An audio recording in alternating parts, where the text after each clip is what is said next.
You know how some houses feel off? Not haunted, not cursed, just wrong. Corners that feel like they stretch further than they should. Shadows that don't move when you do. My uncle's house is like that. And now it's mine. He left it to me after he died last year. We weren't close. He was the quiet one in the family. Lived alone, no wife, no kids. Just this 2-story suburban house on the edge of a sleepy town called Darrow's Hollow. I didn't even know the place existed until the will was read. I should have said no, but I was broke, stuck in a dead-end job, and getting evicted from my flat. Free house? Seemed like a blessing. It's not. The first night I barely slept.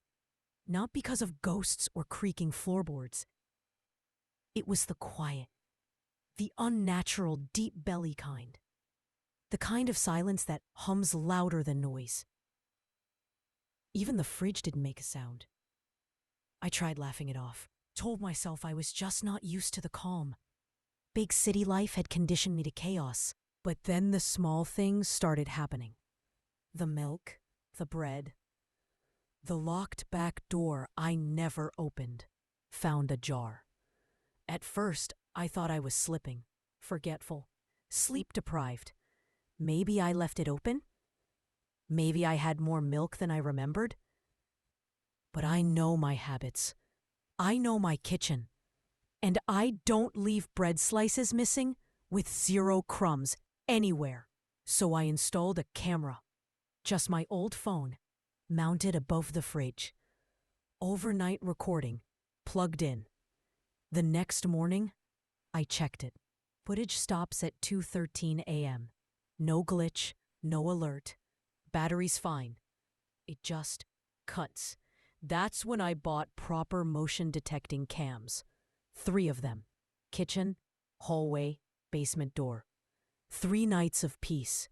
Then came the 4th. 3:42 a.m. Motion alert. I open the clip, expecting nothing.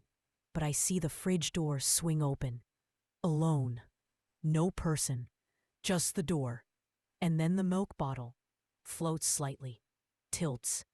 Vanishes behind the door. Then it shuts. I laughed. Nervous. Fake. Must be a bug, I said out loud. But I locked my door that night. For the first time in my life, I slept with a bat beside me. The next morning, the hallway camera was face down. It hadn't fallen. It was placed. Someone knew about it.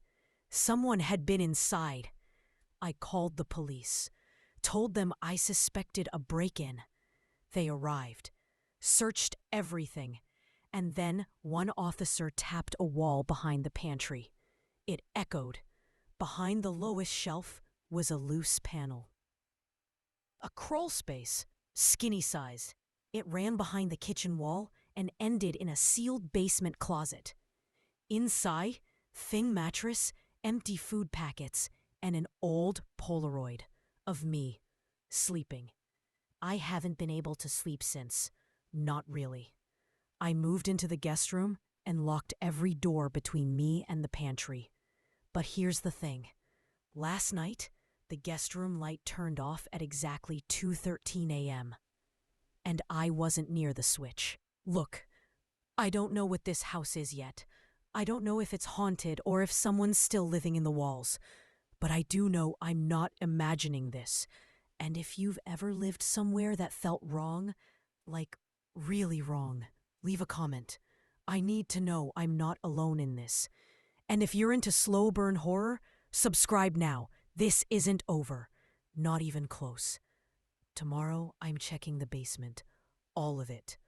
Let's hope I'm still here to tell you what I find.